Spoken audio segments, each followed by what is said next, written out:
বিয়া করতে গেলে ধরা খায়, খায় কি খায় না?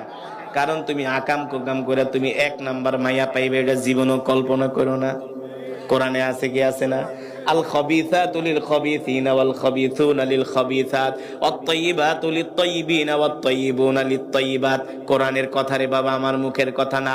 তুমি যদি মেয়েদের সাথে ফষ্টি নষ্টি করো, গুনার কাম করো, জিনা করো, ব্যভিচার করো, বিয়ে করার আগে তুমিও যেটাকে বিয়ে করবা সেটাও হবে ব্যভিচারিনী, ঠিক কিনা বলেন? তুমি যদি হও 2 নাম্বার, কোনদিনে 1 নাম্বার বিয়ে তুমি মেয়ে তুমি পাবা না, তাহলে কোরআনের আয়াত মিথ্যা। আর কোরআনের আয়াত কখনো মিথ্যা হতে পারে? যালিকাল কিতাবু লা রাইবা ফীহি হুদাল লিল মুত্তাকিন। তুমি যদি 1 নাম্বার হও, তোমার স্ত্রীও 1 নাম্বার হবে। তুমি যদি 2 নাম্বার হও, তোমার স্ত্রী 6 নাম্বার হবে, ঠিক কিনা বলেন? এটাই আমার বোঝানোর উদ্দেশ্য। হযরত সাহাবী জুলাইবি রাদিয়াল্লাহু তাআলা আনহু পত্র নিয়ে দৌড় শুরু করলেন। এবার সাহাবী আবু আইয়ুব আনসারীর বাড়ির দরজার সামনে যায়া ইফতাহিল বাব, দরজা খোলেন। এবার সাহাবী আবু আইয়ুব আনসারী ঘরের দরজা খুলে দিলেন।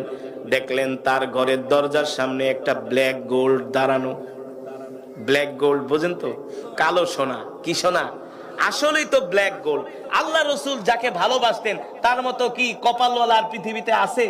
যার বিয়ের প্রস্তাব স্বয়ং নবীজি দিয়েছে। সুবহানাল্লাহ বলেন। বিয়ের প্রস্তাব দিয়েছে কে? আরো জোরে বলেন কে? স্বয়ং রাহমাতুল লিল ওয়া মা আরসালনাকা ইল্লা রাহমাতাল লিল আলামিন। আল্লাহু আকবার।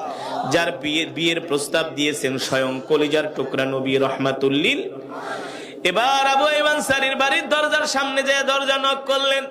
আবু আইয়ুব আনসারী ঘরের দরজা খুলে দেখেন তার সামনে, তার বাড়ির ঘরের দরজার সামনে কালো একজন বেটে যুবক দাঁড়ানো। কিরে বেটা, তুই আমার বাড়ির সামনে, তোরে তো আমি চিনি। কই চিনবেন না কেন? আমি তো রাসূলের মজমায় প্রথম কাতারে থাকি। আমি গরিব জুলাইবি, আমি গরিব। কেন আসছো আমার বাড়িতে? জুলাইবি মনে মনে কয় আমি যদি মুখ দিয়া বিয়ের প্রস্তাব দিই, এক কথায় আমাকে তাড়াতাড়ি যা। এই কারণে সে কি করছে, আল্লাহ রাসূলের পত্রটা হাতে ধরায় দিছে জায়গা মতো। এবার তো সাহাবী পত্র পায়া একবার পত্রের দিকে তাকায় আর একবার পাত্রের দিকে তাকায়।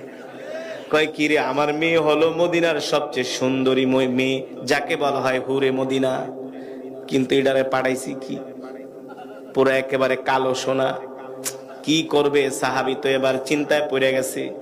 আবু আইয়ুব আনসারী একবার চিন্তা করে, এই বিয়ের প্রস্তাব ফিরিয়ে দেওয়ার ক্ষমতা আমার, সাহস আমার,